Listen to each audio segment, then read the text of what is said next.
I'm continuing a analysis of my discussion with the ex-narcissist new guppy on the telephone, and the puzzling and odd way that the conversation went that led me to believe that she's schizotypal, which is another personality disorder. So as I continue our conversation, without me asking, the guppy went on to try to tell me about her accomplishments and why she is such a, I don't know, upstanding, successful, talented person. She told me she's president of the anti-drug Christian, I can't read my own writing, something.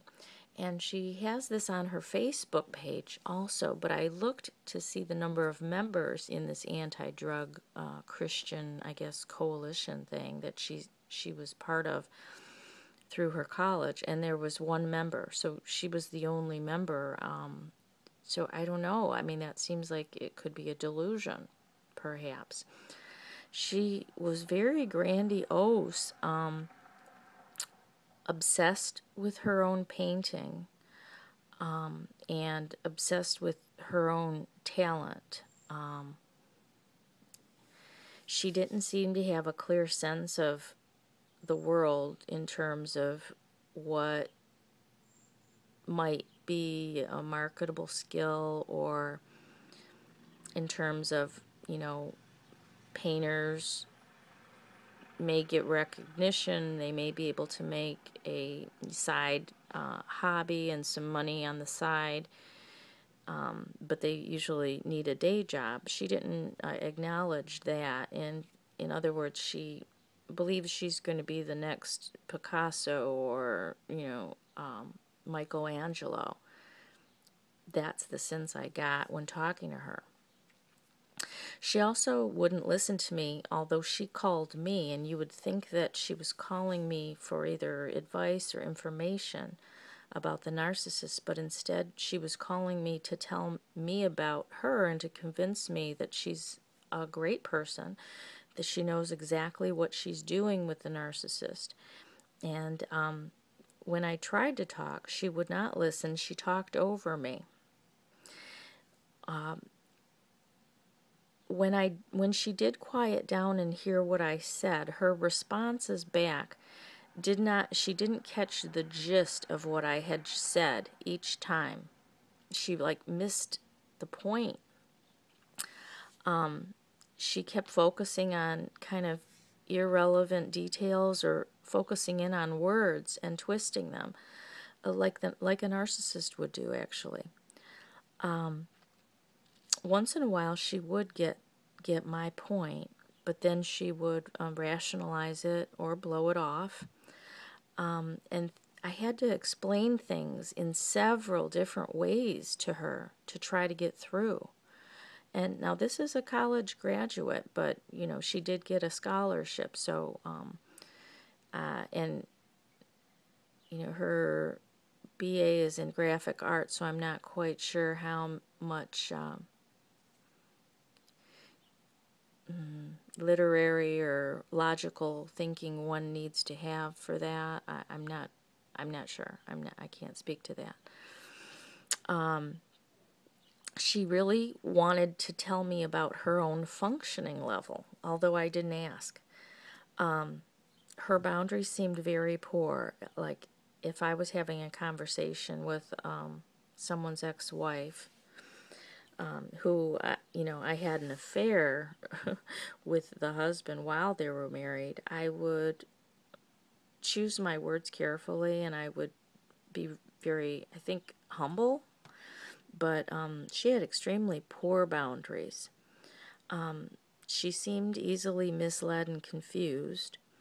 And again, her thoughts were confused and disorganized. She said that people need to find out for themselves. She's talking about the narcissist here. She was basically telling me that I should not have told him about himself and my own observations toward the end about himself and his behavior. Her philosophy is that people need to find out for themselves and they can't be told about themselves. Basically, that my feedback to him was brutal. And that since he wouldn't go to a doctor, that I thought that I could do it. Well, I mean, in a sense, she's right there. He wouldn't go to a doctor, and my last-ditch effort were to try to get him to have some insight. But, narcissists won't do that. I know that now. But I still tried my best at the time toward the end there when I had nothing more to lose. I was in the discard phase. She alluded to the fact that he believes what I say about him and that it makes it worse.